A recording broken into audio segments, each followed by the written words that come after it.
Welcome to study 24 Udaipur. इस video में हम राजस्थान सरकार की एग्रो प्रोसेसिंग पॉलिसी 2019-20 कृषि प्रसंस्करण, कृषि व्यापार और कृषि निर्यात नीति 2019-20 क्या है, इस टॉपिक को आज की क्लास में हम कवर करेंगे। इसकी प्रमुख कौन कौन सी विशेषताएं हैं जो आपके आने वाले कॉम्पिटिटिव एग्जाम हैं, उन एग्जाम के लिए इस टॉपिक से कौन कौन से क्वेश्चंस बन सकते हैं, कुछ इसकी महत्वपूर्ण विशेषताओं को ही हमने इस वीडियो में सम्मिलित किया है। सबसे पहले अगर हम बात करें तो ये जो योजना है वो राजस्थान सरकार के द्वारा कब प्रारंभ की गई? 17 दिसंबर 2019 को। किसानों की आय को बढ़ाने के लिए, किसानों को एक तरह से उद्यमिता के लिए प्रोत्साहित करने के लिए ये जो नीति है वो राजस्थान सरकार के द्वारा प्रारंभ की गई है। इसके अंतर्गत मुख्य रूप से आपकी फल सब्जियां, मसाला प्रसंस्करण हो गया, तिलहन, चावल आटा मिल, दाल प्रसंस्करण इकाई हो गई आपकी, हर्बल औषधि, शहद, दूध प्रसंस्करण, कृषि और कृषि से संबंधित क्रियाएं हैं, उन क्रियाओं में उद्यमिता को बढ़ावा देने के लिए ताकि किसानों की आय एक तरह से बढ़े, तो इसके लिए ये जो नीति है वो प्रारंभ की गई है। और इस नीति के अंतर्गत जो किसान हैं या किसान संगठन हो सकते हैं या कोई अन्य व्यक्ति संस्था हो सकती हैं, उनको सरकार के द्वारा कुछ अनुदान की जो राशि है वो उपलब्ध कराई जाती है। तो किसानों में उद्यमिता को बढ़ावा देने के लिए, किसानों को एक तरह से प्रोत्साहित करने के लिए ताकि उनकी आय एक तरह से क्या हो, बढ़े, तो उसके लिए राजस्थान सरकार के द्वारा ये जो नीति है कृषि प्रसंस्करण नीति 2020 जिसको कहा जाता है वो प्रारंभ की गई है। और इस नीति के माध्यम से जो किसान हैं, लोग हैं, जिनको अनुदान उपलब्ध कराया जाता है वो राज्य सहकारी बैंक लिमिटेड के माध्यम से उपलब्ध कराया जाता है। अब देखिए इस नीति की कौन कौन सी प्रमुख विशेषताएं हैं। सबसे पहले अगर हम बात करें तो इसमें जो लाभ दिए जाएंगे उसकी दो कैटेगरी हैं। कौन कौन सी?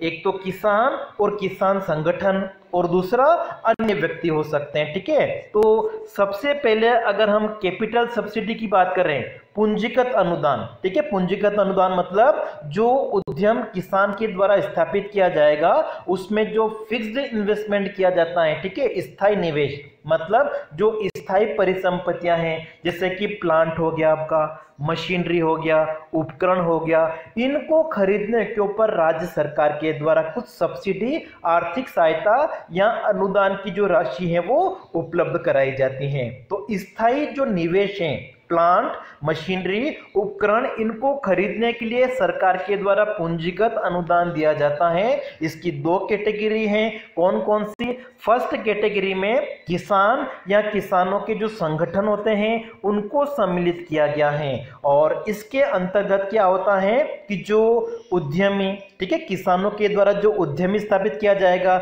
उसकी जो लागत है उस लागत का 50% अनुदान जो है वो राज्य सरकार के द्वारा उपलब्ध कराया जाएगा। और 50% अनुदान में जो अधिकतम राशि है वो आपकी कितनी है? 100 लाख रुपए है।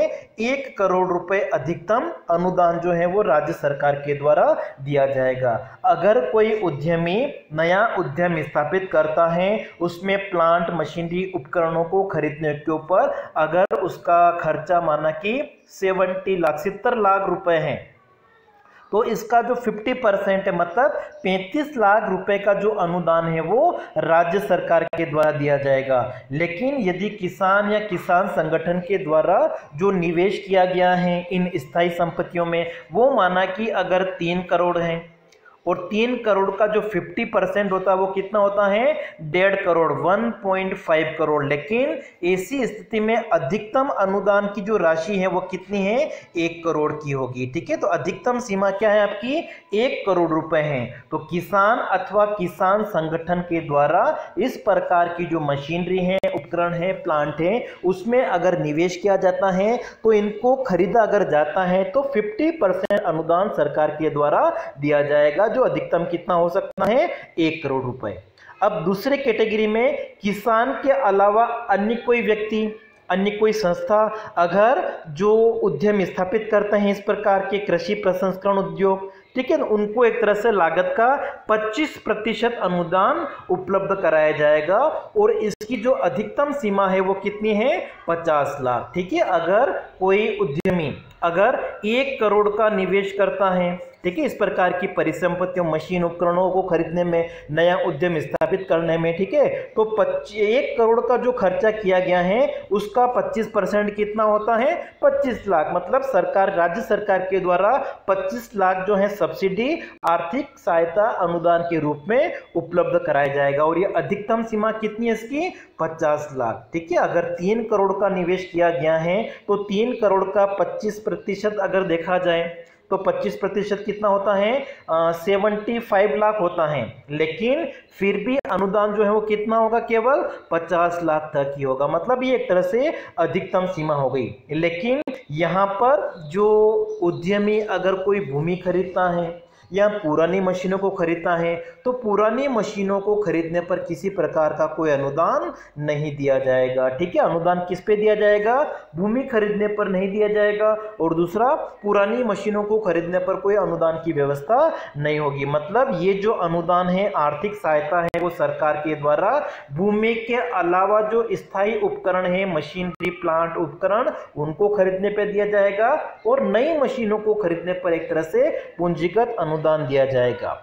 अब माना कि किसी उद्यमी ने अगर उधार पैसा लिया है बैंकों के माध्यम से तो उस पर भी एक तरह से ब्याज अनुदान उपलब्ध कराया जाएगा 5 वर्षों तक। ठीक है, अगर ऋण लेकर किसी ने उद्यम स्थापित किया है, कृषि प्रसंस्करण उद्यम, तो उसके लिए भी सरकार क्या करेगी, ब्याज अनुदान के रूप में 5 वर्षों तक राशि उपलब्ध कराएगी। इसकी भी 2 कैटेगरी हैं।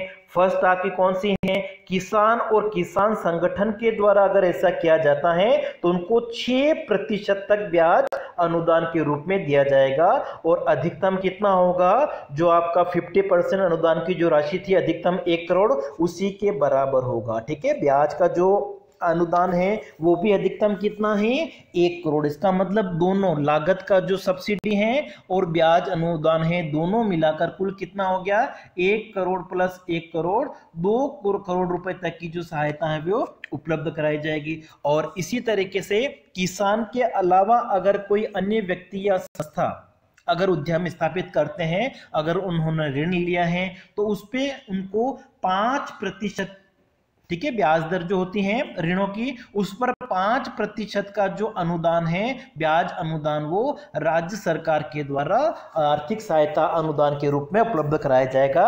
ये भी कितना होगा, 5 वर्षों तक। ठीक है, और इसके अलावा किसान और किसान संगठन के लिए हमने 6% की बात की थी, ठीक है, टर्म लोन पर। इसके अलावा जो SC ST उद्यमी हैं, SC ST के हैं या युवा उद्यमी हो सकते हैं, ठीक है, जिनकी एज कितनी है, 35 वर्ष से कम है, या फिर महिला उद्यमी है, या जो उद्यम है वो अगर पिछड़े क्षेत्रों में, पिछड़े जिलों में अगर लगाया जा रहा है तो वहां पर भी ब्याज अनुदान के रूप में 6% की छूट एक तरह से मिलेगी।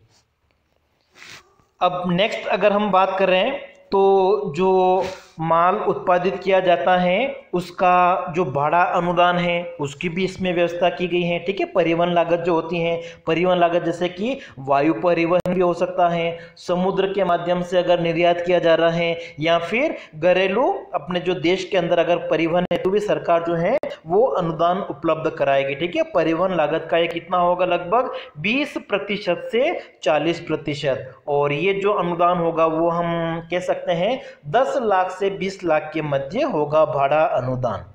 इसके अलावा विद्युत की अगर हम बात करें, अगर कोई उद्यमी अपने प्लांट में अगर सोलर ऊर्जा का प्लांट लगाता है तो उसकी जो भी लागत होगी उसका 30% अनुदान के रूप में उसको मिलेगा और इसकी जो अधिकतम सीमा है वो कितनी है, 10 लाख तक है। ठीक है, अगर आपने 50 लाख का सोलर पावर प्लांट जो है अपने उद्यम में स्थापित किया है तो फिर 50 लाख का जो 30% आपका होता है, कितना हो जाएगा 30%, ये हो जाएगा आपका 15 लाख।